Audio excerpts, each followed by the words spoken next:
My billionaire brother, Alexander Hayes, died suddenly, and the world was told it was a natural heart attack.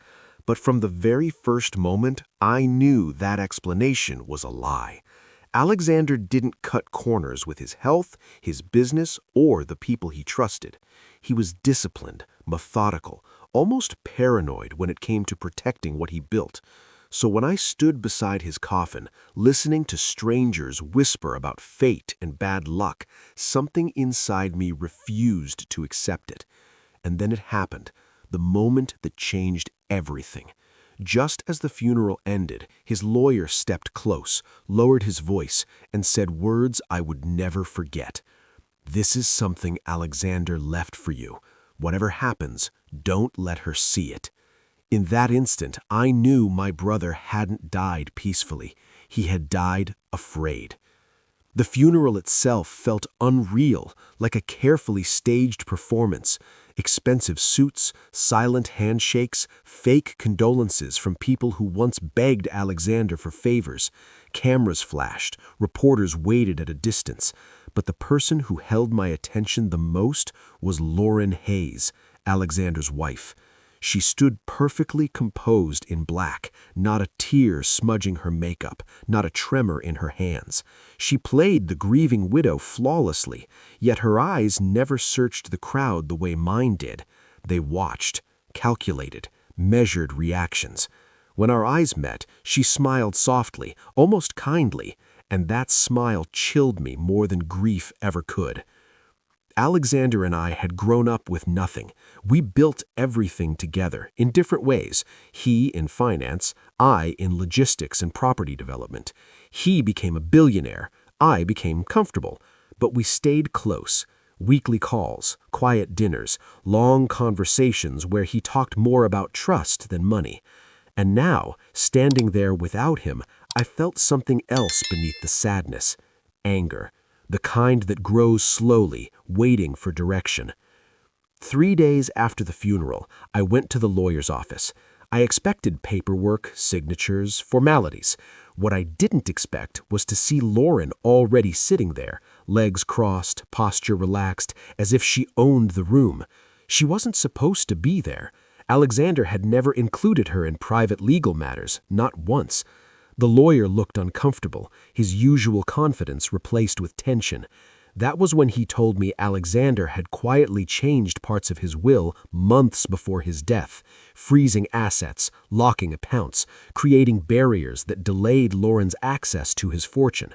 Alexander hadn't announced it, he hadn't explained it, he had prepared, silently. Lauren reacted with controlled surprise. She spoke gently, like a woman wronged by circumstance, questioning why such restrictions existed. But beneath her calm tone was irritation, impatience, and when the lawyer excused himself briefly, she leaned toward me and whispered, "Alexander always worried too much. I'm sure you'll help resolve this quickly." It wasn't a request, it was an expectation. That evening, I opened the sealed envelope Alexander had left behind. Inside were documents, recordings, timelines. The first recording was his voice, calm, steady. "If you're listening to this, it means I didn't make it, and if Lauren is still in control, then everything I feared has already begun." My hands trembled. Alexander explained how Lauren had gradually taken over his schedule, filtered his calls, replaced his assistants, and insisted on managing his medications personally. He mentioned feeling tired, foggy, different. Doctors said stress, Lauren said rest. But Alexander didn't trust coincidences. The documents showed changes in prescriptions, small adjustments, dosages altered just enough to weaken the heart, not enough to raise alarms. Substances that would metabolize quickly, substances that would leave doctors nodding and saying natural causes. As I read, grief turned into something darker, something sharper. This wasn't an accident. This was strategy. And then there was Lauren's past. Names I didn't recognize, previous marriages, businesses that collapsed shortly after insurance payouts, men who died quietly, unexpectedly, patterns that only made sense when viewed together. Alexander had been watching, learning, And when he realized the truth, he didn't confront her. He did something smarter. He prepared a counterattack and passed it to me. That night, I didn't sleep. I sat in the dark, listening to Alexander's voice echo through the room, realizing my role had changed. I was no longer just a grieving brother. I was the final piece of a plan he never lived to finish. Lauren thought she had won. She thought the game was over. She was wrong. This wasn't the end of my brother's story. It was the beginning of my revenge. I didn't sleep that night, not even for a minute. The house felt too quiet, like the walls themselves were listening. Alexander's voice kept replaying in my head, calm, controlled, already resigned to the idea that he might not survive long enough to expose the truth himself. By sunrise, my grief had hardened into something colder. Focus. If Lauren Hayes thought she had won, she had underestimated one thing. Alexander hadn't left me fear. He had left me direction. The next morning, Lauren called me. Her timing was perfect, almost theatrical. Her voice was soft, sympathetic, wrapped in concern. She said she wanted to clear the air, said she hated the tension between us, said Alexander would have wanted unity. Every word sounded rehearsed. I agreed to meet her, not because I trusted her, but because I needed to see how far she thought her control reached. We met at a private cafe Alexander used to frequent. Lauren arrived exactly on time, dressed elegantly, grief carefully curated. She spoke about loneliness, about suddenly carrying the weight of an empire she never asked for. Then, gently, she shifted the conversation toward the will. She said the restrictions were unfair, that Alexander had been under immense stress, that maybe he hadn't been thinking clearly. I watched her closely as she spoke. Her eyes flickered when I didn't respond. She was measuring me, adjusting her approach. When I told her I supported Alexander's decisions, her expression tightened, just for a second. Then the smile returned. "I hope you don't plan to complicate things," she said lightly. "Legal battles can be exhausting, especially for family." It sounded like advice. It felt like a warning. That afternoon, I listened to more recordings. One stood out. Alexander talking about how Lauren insisted on handling his medications personally, how she dismissed nurses, how she said privacy mattered more than procedure. Another recording captured an argument, Lauren's voice sharp now, impatient, telling Alexander he was ungrateful and paranoid. That was the moment he realized she was no longer pretending. She thought he was already weak enough not to fight back. I contacted a private investigator Alexander had already partially briefed. His name was Daniel Moore, former Financial Crimes Unit, discreet, relentless. When I showed him the documents, his reaction was immediate. "This isn't just murder. This is long-term asset manipulation. She didn't marry your brother for love. She married a timeline." We began quietly. No police yet, not until we had something undeniable. Daniel dug into Lauren's past while I handled the present. Board meetings, asset freezes, legal maneuvering that slowed her access further. Every delay frustrated her. Every locked door forced her hand closer to desperation. That was the point. Within weeks, the pressure started to show. Lauren's calls became more frequent, her tone less gentle. She hinted at legal action, then at reconciliation, then back to threats disguised as concern. One night she showed up at my house unannounced. Standing on my doorstep in the rain, she looked fragile, convincing. She said she was afraid, said powerful people were circling, said she needed my protection. I let her talk. I let her cry. And the entire time I recorded everything. Daniel's investigation uncovered patterns identical to Alexander's suspicions. Lauren's previous partners hadn't just died. They had been prepared for death, isolated, medicated, financially redirected. Each time she walked away untouched, clean, untouchable because no one had ever connected the dots, until now. The turning point came when Daniel found proof of altered medical records, digital fingerprints linking changes directly to devices registered in Lauren's name. Not suspicion, not theory, evidence. The kind prosecutors dream of, the kind killers never expect. That same night, Lauren made a mistake. She emailed me. It was short, emotional. She said she knew I was holding something back. She said Alexander had turned me against her. Then she ended with a single line that erased all doubt. "You don't want this to end the way it did for him." I read it 3 times. There it was. Not subtle, not hidden. A threat. I forwarded it to Daniel. Then I sat back and waited. Lauren didn't realize it yet, but the roles had reversed. She thought she was cornering me. In reality, she had just stepped into Alexander's final trap, one he designed knowing he wouldn't be alive to watch it close. The woman who believed she controlled everything was about to learn what it felt like to lose control. And when she finally realized that the game was no longer hers to direct, it would already be too late. Lauren's email had shaken me more than I had expected. "You don't want this to end the way it did for him." It wasn't just a warning. It was proof she knew exactly how far she had pushed her control. The words lingered, heavy in the room, like a trap snapped quietly, catching all the air around me. I forwarded it immediately to Daniel Moore. He called right away, his voice sharp, focused. "She's nervous, and nervous is dangerous. Watch her closely. Every move, every word. She's already making mistakes." The following days became a careful game of observation. Lauren seemed calmer on the surface, but I could see the tension in her actions, the way she adjusted her clothes mid-conversation, the slightly too long pauses before answering calls.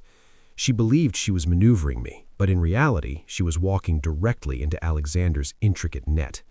Every step she took was recorded, every reaction noted, every strategy logged. Alexander had not only anticipated her moves, he had predicted the patterns of her panic. Daniel and I moved carefully. No rash actions, no confrontations that could alert her. While I attended board meetings and executed Alexander's asset freezes, Daniel delved into Lauren's past with a precision that felt almost surgical. Each discovery added to the growing picture of a woman who had thrived by manipulation, isolation, and quiet destruction.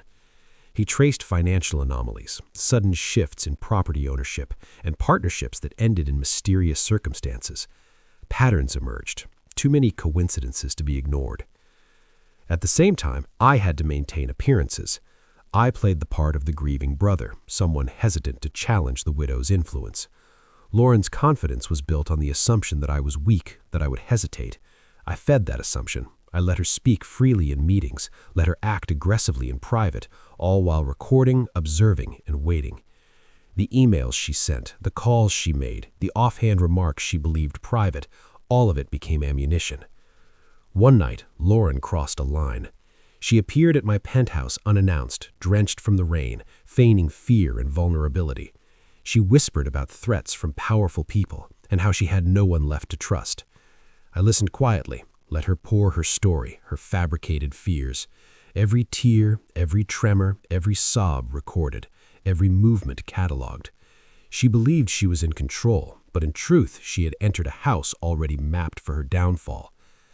Meanwhile, Daniel uncovered the damning proof of Lauren's previous manipulations. Medical records altered, prescriptions tampered with, partners isolated and left vulnerable. Each instance followed a chillingly similar pattern to Alexander's final months. It was meticulous, cold, calculated, and now it was all connected to her devices, her networks, her fingerprints, evidence beyond dispute. The breakthrough came when Daniel cross-referenced these findings with Alexander's own recordings. I listened as Alexander's voice narrated every detail, changes in medications, subtle signs of stress, moments of realization when he knew he had been poisoned. His calm, steady tone contrasted with the terror we now understood had been lurking behind the scenes. He had feared death, but had prepared a trap knowing he might not survive to see it executed.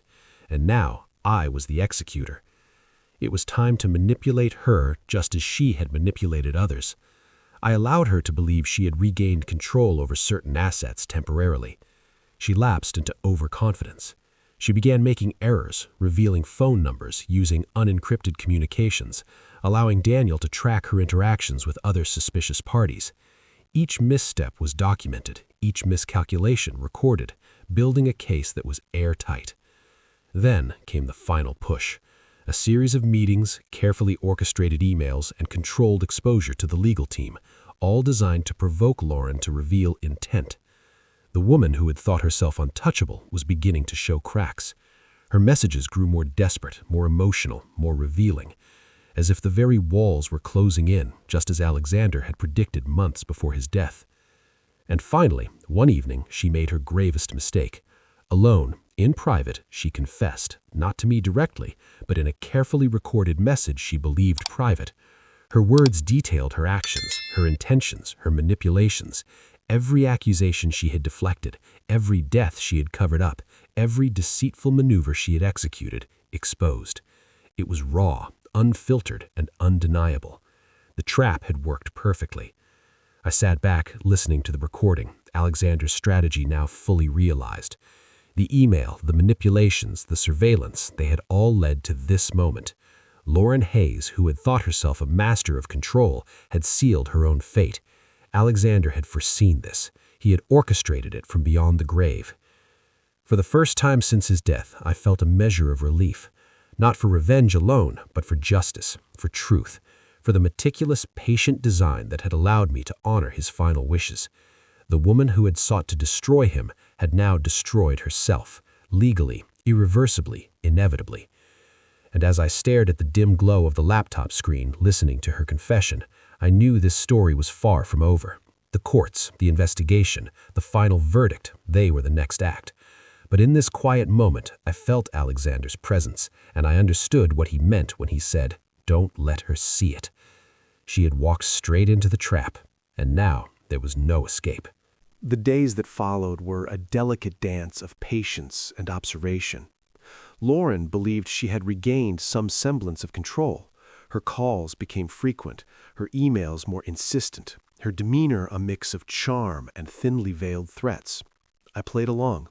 Every smile, every nod, every moment of agreement was a calculated act. I let her think she was maneuvering me, manipulating assets, pushing boundaries.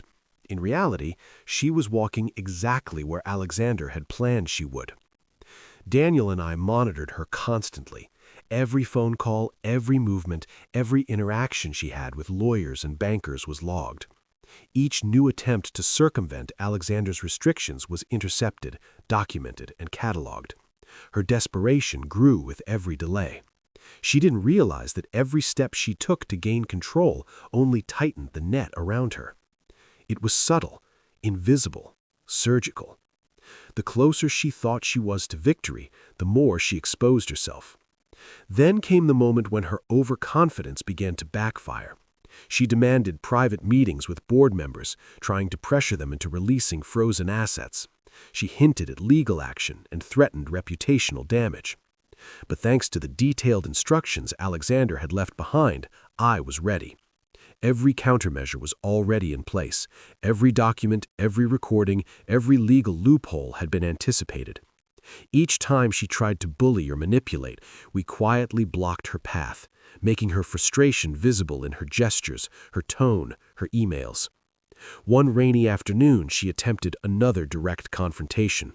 She arrived unannounced at my penthouse, a mask of composed vulnerability, hiding what I could now see clearly: panic. She spoke of fear, of threats from imagined powerful enemies, of the empire she claimed was slipping from her grasp. I listened silently, recording every word, every inflection. Each tear, each tremor of voice was a confirmation of her unraveling. She believed she was controlling the narrative. She had no idea the story had already been written, and I was the one holding the pen. Meanwhile, Daniel had uncovered more of her past than I had anticipated.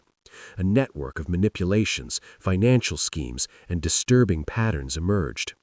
Partners she had married, men she had trusted, businesses she had controlled, all bore traces of her careful orchestration. People who had crossed her or refused her demands found themselves isolated, vulnerable, often financially drained, sometimes even worse. And in every case, she walked away untouched, leaving no trace, until now. The breakthrough came when Daniel accessed a set of encrypted communications between Lauren and a private pharmacist. Payments, chemical compounds, prescription adjustments, all meticulously documented and all pointing to the same method Alexander had suffered. The pattern was undeniable, intentional, repeated, and fatal. Now, with her email and recorded confession, we had enough to connect the dots fully. She was no longer a suspect. She was the architect of deliberate murder. It was time to escalate. I began subtle psychological pressure. I leaked rumors of an internal investigation to her circle. Board members were alerted to her suspicious behavior. Legal advisors were briefed to question every transaction she requested. And all the while, I maintained calm composure. Lauren's confidence began to crack. She called frequently, increasingly frantic, probing for weakness. I answered with measured patience, allowing her to feel both entitled and powerless at once. Every call was a chess move, every pause a check. Then, one evening, the final trap was set. Lauren believed she had orchestrated a private meeting with the Financial Oversight Committee. Unbeknownst to her, every participant had been briefed, every recording secured, and every question designed to elicit admission. She walked into a room thinking she was in control, expecting allies and intimidation to protect her, but instead faced undeniable scrutiny. Daniel and I watched remotely as her composure faltered. Every lie, every justification, every manipulation she tried to weave collapsed under the weight of evidence she could not dispute. And finally, she spoke the words we had been waiting for, the confession. Not careful, not strategic, raw, vulnerable, desperate. She detailed how she had isolated Alexander, tampered with his medications, manipulated his associates, and executed her plan over months. She revealed her previous manipulations, past partners, and the calculated methods she used to ensure no trace remained. Every element Alexander had feared, every strategy he had meticulously recorded, had been confirmed. I sat silently watching the dominoes fall exactly as Alexander had foreseen. The evidence was airtight, the trap perfect, and in that moment I understood the depth of my brother's foresight. Even in death, he had orchestrated a plan that would bring justice. Lauren, who had believed herself untouchable, was now completely exposed. For the first time in months, I felt a wave of clarity. Not relief, not triumph, precision, control. The story that had begun with Alexander's death was now coming full circle, and every detail, every step, every patient maneuver had been validated. Alexander trusted me to finish what he could not, and I intended to do exactly that. The game was far from over. The legal process awaited, public exposure loomed, and final judgment was inevitable. But the foundation was complete. Lauren Hayes, the woman who thought she had everything, had revealed herself entirely. And now, nothing could protect her from the consequences she had set in motion. And still, as I sat in silence, watching recordings, reading documents, and reviewing every detail, I felt the shadow of Alexander's presence, calm, steady, satisfied. The final act, the reckoning, had begun. The following morning, I awoke to a quiet house, but the calm was deceptive. Lauren, unaware of the surveillance and recordings Daniel had meticulously gathered, believed she had one last chance to regain dominance. Her arrogance blinded her. Every move she made, every call she placed, every interaction she had was now being documented, not just for evidence, but for the final crescendo of Alexander's plan. Daniel and I reviewed the footage from the lakeside meeting, the recordings of her emails, the surveillance from her attempts to manipulate board members. Each frame, each word, each inflection confirmed the pattern we had suspected. Alexander had been right. Lauren's behavior was consistent, predictable, and most importantly, exploitable. She was a perfectionist in manipulation, but predictable in desperation. That was the key. Over the next few days, I orchestrated a series of subtle provocations. A leaked tip to one of her trusted advisors about a supposed investigation into her past, strategically sent emails that implied oversight was tightening, and controlled misinformation about asset access. Lauren's reactions were immediate. She called frantically, her tone a mixture of fear, anger, and disbelief. Every attempt to intimidate or negotiate was recorded. Every slip, every unguarded word, every sign of panic meticulously logged. She believed she was fighting back, but she was playing right into Alexander's trap. Then came the most critical piece, the evidence she could not deny. Daniel had traced a series of communications between Lauren and a covert medical supplier. Payments, orders, compounds, and timestamps, all linking directly to her devices. Alongside the recordings from Alexander detailing his symptoms and her manipulations, it was undeniable. There was no room for dispute, no theory, no doubt. The chain of intent was complete. I scheduled a private meeting with our legal team under the guise of finalizing the estate. Lauren, eager to regain some semblance of control, arrived confident, poised, and carefully composed. She did not notice the subtle signs of preparation, the discreet cameras, the legal team briefed on every detail, the silent monitoring of her reactions. She believed she was walking into a negotiation. In reality, she was walking into the culmination of Alexander's meticulous planning. The meeting began cordially. Lauren spoke first, as expected. She tried to charm, to negotiate, to assert control over the assets she believed were rightfully hers.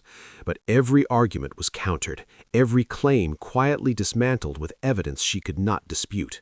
Her confident facade began to crack. The slightest tremor in her voice betrayed panic. Her eyes darted toward Daniel, sensing scrutiny she did not fully understand. And then came the moment of truth. I presented the recordings, Alexander's detailed accounts of her manipulations, her tampering with medications, her systematic isolation of him from advisors and family. The emails, the digital fingerprints, the encrypted communications, all exposed. The legal team reviewed each piece silently, confirming the pattern. Lauren's expression shifted from disbelief to shock to terror as the reality of her actions became undeniable. She tried to speak, to explain, to rationalize, but every word faltered under the weight of proof. Daniel's findings corroborated everything Alexander had feared, everything I had suspected, everything the evidence now confirmed. In that room, the woman who had believed herself untouchable realized she had no allies, no escape, and no plausible defense. When the meeting concluded, the final act had been set in motion. Lauren's arrest was imminent. The evidence was overwhelming, the confessions and recordings undeniable, and the legal framework airtight. Alexander's strategy had been perfect. He had anticipated every reaction, every move, every attempt to manipulate or escape scrutiny. And now, months after his death, justice was finally within reach. I stepped out of the office into the cool evening air, the weight of months pressing down on me. Relief was tempered by the memory of Alexander, his meticulous planning, his calm foresight, his trust that I would finish what he could not. Revenge, yes, but not reckless vengeance. This was calculated, precise, methodical justice. Alexander had left me a legacy far greater than fortune. He had left me the truth, the plan, and the responsibility to see it through. That night, I sat alone, reflecting on the journey from grief to determination. Lauren Hayes, once confident and untouchable, was now a figure unraveling under the evidence she created herself. Each recorded word, each documented action, each carefully preserved detail had brought her closer to accountability. And I realized, as Alexander must have known all along, that patience, strategy, and precision were more powerful than anger or immediate retaliation. The final piece, the ultimate resolution, was yet to come, but the foundation had been laid perfectly. Every step, every strategy, every patient maneuver had been validated. Lauren Hayes had no idea the full extent of the trap she had walked into, nor the inevitability of the justice awaiting her. And as I turned off the lights, ready to let the legal process unfold, I felt Alexander's presence, not as a shadow of loss, but as a guiding force, calm, controlled, satisfied. The game was nearing its conclusion, and the woman who had sought to destroy him was finally cornered. The reckoning was near. The morning of the trial arrived with a heavy, almost electric tension. Lauren walked into the courthouse as if she were still in control, but even her carefully rehearsed composure betrayed cracks, small, almost imperceptible, yet enough to give away the storm beneath. Every step she took, every glance she cast was now under scrutiny, captured by cameras, recorded by the legal team, and meticulously documented by Daniel. The trap Alexander had prepared months before his death had reached its final stage. Inside the courtroom, the air was thick with anticipation. Lawyers shuffled papers, assistants whispered to one another, and I took my seat quietly, observing Lauren's every movement. Daniel sat beside me, calm, a silent confirmation that all evidence was now irrefutable. The judge entered, and the trial began, though it felt more like a reckoning than a formal legal procedure. Every accusation, every piece of evidence, every recorded confession was presented systematically, leaving no room for doubt. Lauren's defense attempted to deflect, claiming stress, misunderstanding, and exaggeration, but the documents were overwhelming. The emails she had sent, the altered medical records, the meticulous recordings Alexander had left, all corroborated a single, undeniable truth. This was deliberate. The courtroom listened as a timeline of manipulation, isolation, and premeditation unfolded. Alexander's calm, measured voice echoed through the recordings, narrating every subtle act that had led to his death. At first, Lauren tried to maintain her composure. Then came the cross-examination. Every lie she had used for years, every manipulation she had perfected, began to crumble under the relentless presentation of facts. Witness after witness, piece after piece of evidence, reinforced what had been suspected but never proven until now. Her arrogance, her calculated charm, her supposed untouchability, it all evaporated under the weight of undeniable proof. I watched her as the walls closed in. Her hands trembled, her voice faltered. The woman who had once controlled Alexander's life, who had manipulated people and circumstances with precision, now realized the control she believed she possessed was an illusion. Every confident smile had been met with unseen observation. Every calculated move had been anticipated. She had underestimated Alexander, and now she would pay the price. Daniel whispered quietly beside me, "It's over. She can't escape this." I nodded, a strange mix of relief and satisfaction washing over me. Not triumph born of vengeance, but the quiet satisfaction of justice fulfilled. Alexander's life had been stolen, yes, but his foresight had ensured that truth and consequence would survive him. When the verdict was finally read, the courtroom seemed to hold its breath. Guilty, murder in the first degree. The words echoed like thunder. Lauren Hayes's face, once a mask of control and confidence, now reflected disbelief, fear, and the slow dawning of inevitability. She had been caught in a web so meticulously constructed that escape was impossible. Every action, every manipulation, every attempt to evade responsibility had been anticipated by a man who could no longer defend himself in person, but whose strategy lived on, executed flawlessly by me and Daniel. As the legal proceedings concluded, I walked past Lauren in the courthouse hallway. Her eyes met mine for a brief moment. No words were exchanged, no need. In that glance, everything was communicated. The fear, the realization, the collapse of control she had relied upon for years. Alexander's voice, memory, and preparation had reached beyond the grave to ensure this outcome. Outside, the winter air was crisp, almost cleansing. The city moved on, oblivious to the storm that had raged quietly behind closed doors.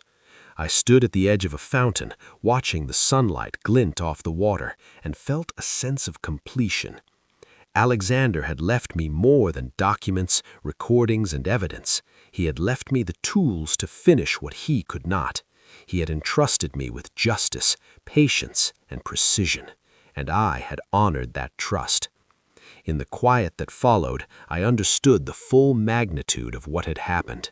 Revenge had been exacted, not recklessly, but strategically. Lauren Hayes had learned the cost of underestimating a man who, even in death, had orchestrated a plan far beyond her comprehension. The empire she thought she could seize was now irrelevant. The only legacy that remained was truth, justice, and the meticulous fulfillment of Alexander's final wishes. I walked away from the courthouse, the weight of months of grief and preparation lifting slightly from my shoulders. I knew this chapter was complete. Alexander's life had been stolen, yes, but his death had not been in vain. The woman who believed she could control everything had discovered too late that the game had never been hers. And as I stood in the fading sunlight, the chill in the air seemed to whisper what Alexander had always known. Control is fleeting, deception is temporary, but truth, patience, and foresight endure. Justice, in the end, had been served, not in anger, but in the quiet, deliberate precision Alexander entrusted me to carry forward.